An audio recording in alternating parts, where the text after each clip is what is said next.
誰だわ。 Pada video kali ini, kami pun akan kembali menjelaskan dan juga menceritakan mengenai spoiler atau bocoran cerita terbaru dari manga Sepak Bola Blue Lock chapter yang paling terbarunya, yaitu chapter 314 bagian yang keduanya. Alias, ini bukan chapter 315, tapi ini adalah lanjutan dari chapter 314 kemarin yang kebetulan isinya baru sepotong.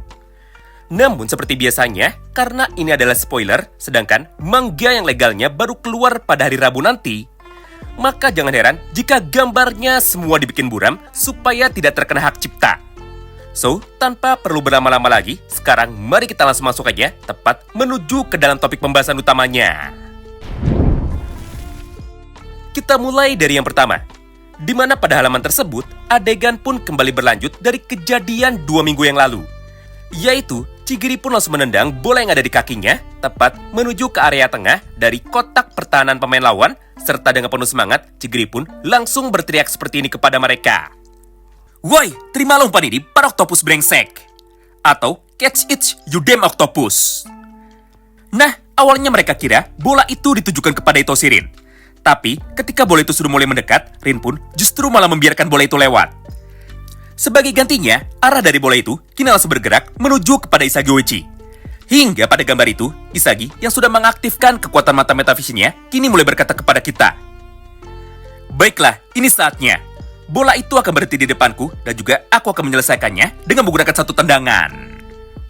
Tapi, di saat Isagi sudah berkata seperti itu, dan juga di saat bola itu sekarang masih melayang di udara, maka di saat yang bersamaan, atau lebih tepatnya pada gambar kotak kecil ini, muncullah satu orang yang wajahnya masih tidak terlihat, namun warna sepatunya adalah warna putih. Lalu di saat tersebutlah, orang itu pun langsung berkata seperti ini kepada Isagi Oichi. No, atau tidak.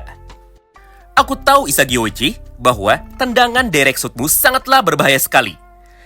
Tapi, selama aku masih ada di sini, maka semuanya akan titik. Sayangnya cuy, belum sempat Ons bisa menyelesaikan semua kalimatnya itu, maka Isagi pun kini langsung memotongnya sambil berkata seperti ini kepadanya. Hah? Akan apa? Apakah maksudmu semuanya akan baik-baik saja? Dasar membosankan. Sejak pertandingan dimulai, kau pun terus mengucapkan kalimat menonton seperti itu, dasar pemain brengsek yang sangat bodoh. Mendengar ucapan dari Isagi barusan, Ons pun nampak sangat terkejut. Namun, belum sempat Ons bisa meresponnya, Isagi pun kini kembali melanjutkan. Aku tahu semuanya.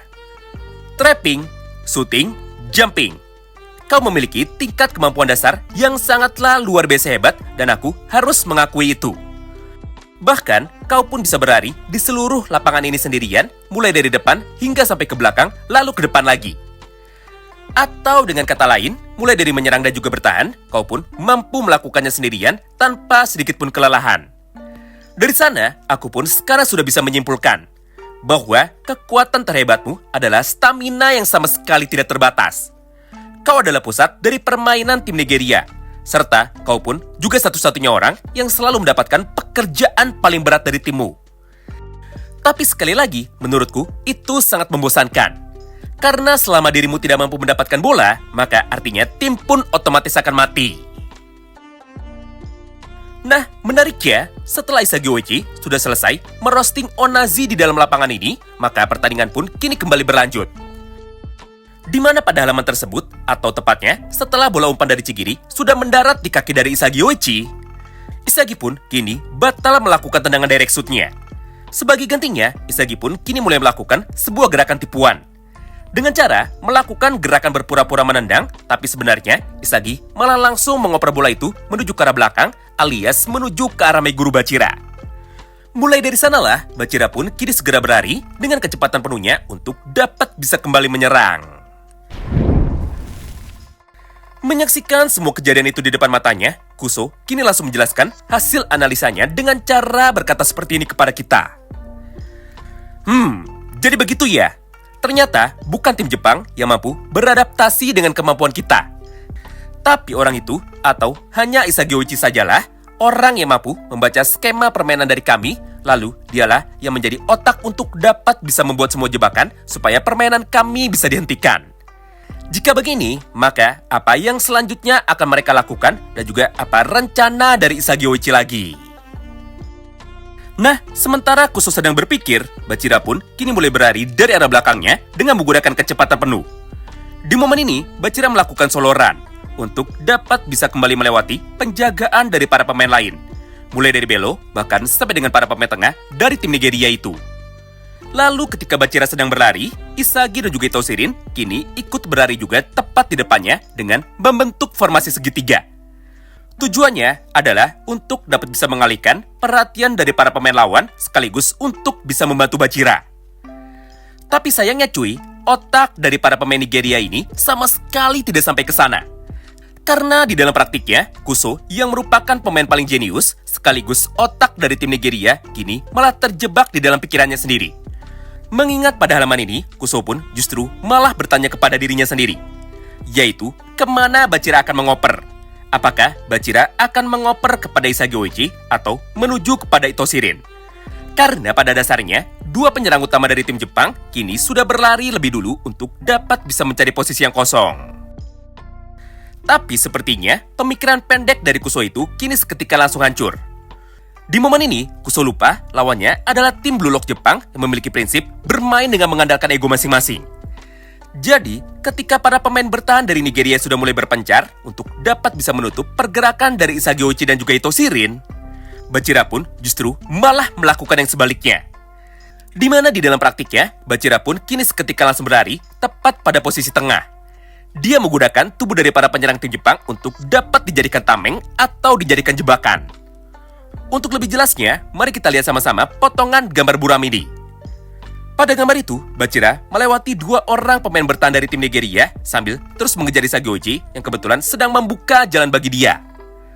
Gara-gara itulah, Bachira pun kini mampu lolos dengan sangat mudah sambil terus memanfaatkan pergerakan tanpa bola dari Isagi Oichi. Hal yang sama pun sekarang dapat kita lihat juga dari sudut pandang Itoshirin. Di mana pada gambar selanjutnya, Bachira pun mulai berlari zigzag tepat menuju ke Itoshirin. Lalu ketika tubuh mereka hampir bertabrakan, Bachira pun segera menggunakan teknik freestyle yang sangat indah, yaitu teknik seperti milik Neymar atau teknik rainbow flick. Gampangnya cuy, bola itu dibuat melayang melewati kepala dari Itoshirin. Lalu, dengan kecepatan penuh, Bachira pun kembali berlari untuk dapat bisa melewati mereka semua dengan tujuan untuk bisa mencetak gol. Akibatnya, semua pemain bertahan dari Nigeria kini akhirnya berhasil dilewati. Sampai untuk saat ini, hanya tersisa satu orang saja di area pertahanan mereka, yaitu hanya Obo Abona. Menyaksikan hal itu, Bachira pun kini langsung menjadi tersenyum. Lalu, tanpa pikir panjang, dia pun kini segera melesatkan satu buah tendangan jarak jauhnya tepat melewati kaki dari Onana. Hingga pada akhirnya, gol yang pertama pun kini berhasil tercipta. Melalui pola permainan kerjasama mereka yang digabungkan dengan pola permainan egois dari seorang Meguru Bachira. Yap, seperti biasanya, kiper dari lawan tidak ada gunanya. Padahal jarak tembaknya cukup jauh sekali, namun gol pun tetap bisa tercipta tanpa sama sekali bisa ditahan. Menariknya, tepat setelah Bachira sudah berhasil mencetak gol, Isagi pun kini langsung datang menghampirinya sambil berkata seperti ini kepada Bachira. Haha, baguslah, itu tidak buruk, dasar monster sialan. Lalu Bachira merespon, ego bursting out, atau maaf, egoku justru malah keluar sendiri. Intinya, Isagi tidak marah kepada Bachira. Mereka justru malah saling support dan Isagi rela membuat tubuhnya sendiri menjadi jebakan supaya timnya bisa mencetak gol yang pertama. Sementara itu, respon yang sangatlah berbeda kini juga dapat kita lihat dari sudut pandang Kuso. Di mana pada akhir chapter 304 bagian yang kedua ini, Kuso pun mulai berkata seperti ini kepada kita untuk dapat menjelaskan apa yang sebenarnya sudah terjadi. Gampangnya, Kuso bilang begini. Blue Lock telah menggunakan pola permainan yang sangat aneh. Pertama, mereka memiliki pola kerjasama yang sangat unik. Lalu yang kedua, walaupun bekerja sama, mereka masih mempertahankan ego masing-masing untuk bisa mencetak gol. Gara-gara itu, kita pun tidak bisa memprediksi siapa yang nantinya akan diberikan bola untuk dapat bisa melakukan tendangan terakhir. Dengan ini, tidak heran jika kali ini mereka gagal. Serta Jepanglah yang akhirnya mampu mencetak gol pertama tepat di dalam pertandingan mereka. Tidak hanya itu, karena masih pada satu halaman yang sama, Kuso pun kini seketika langsung menyimpulkan. Jadi begini ya, pola permainan dari tim Jepang. Ini adalah kebangkitan dari sepak bola Blue Lock Jepang. Dan semua itu hanya bisa dilakukan berkat satu orang pemain yang merupakan otak atau core dari permainan mereka, yaitu semua berkat Isagi Hoichi. Wow, menarik banget ya. Nah, itulah sedikit sisa potongan cerita dari chapter 314 bagian yang keduanya. Terima kasih banyak yang sudah simak video ini sampai habis, dan salam baku hantam.